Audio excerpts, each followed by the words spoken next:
Selon une nouvelle étude, les océans de Mars auraient commencé à se former 300 millions d'années plus tôt que ce qu'on pensait auparavant, probablement à la faveur d'une intense activité volcanique sur la planète rouge.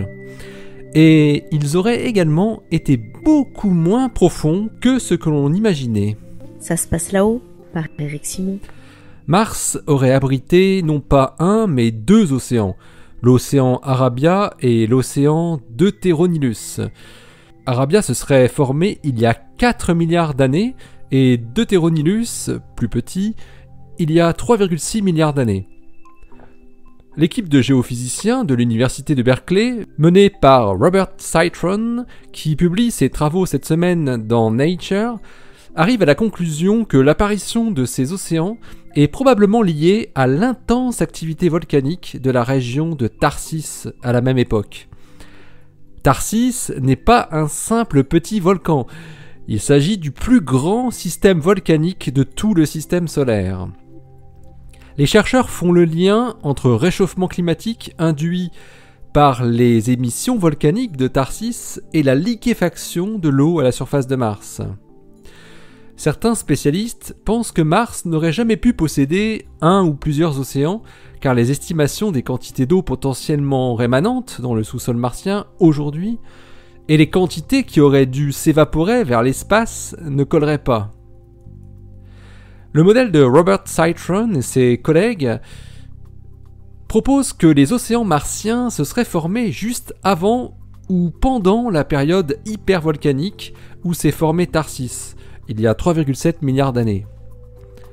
Selon eux, c'est cet épisode volcanique qui a injecté suffisamment de gaz à effet de serre pour réchauffer l'atmosphère et permettre à l'eau liquide de s'épancher à la surface de Mars.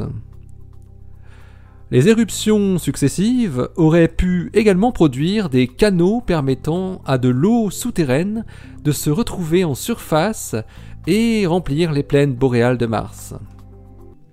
L'indice fort relevé par Citron et ses collaborateurs vient des traces de littoral qu'ils ont analysées. La topographie actuelle de Mars montre ce qui ressemble à des zones d'anciens rivages vieux de plusieurs milliards d'années. Ces anciens littoraux montrent en revanche des altitudes très irrégulières, variant de plus d'1 kilomètre, difficiles à imaginer au bord du même océan. Les chercheurs américains expliquent que ces altitudes irrégulières peuvent être produites par les mouvements de terrain associés à la croissance de la région volcanique de Tharsis il y a 3,7 milliards d'années.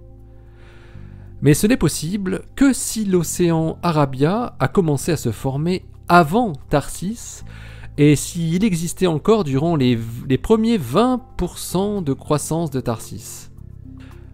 La croissance du supervolcan aurait déformé les littoraux océaniques par la suite. Quant à l'océan Deutéronilus, ces littoraux irréguliers peuvent être expliqués selon les géophysiciens américains à la condition que l'océan se soit formé vers la fin de la croissance des Tharsis, durant les 17% du temps restant de sa formation, il y a donc 3,6 milliards d'années. Il faut se rendre compte de ce qu'est la zone volcanique Tharsis sur Mars.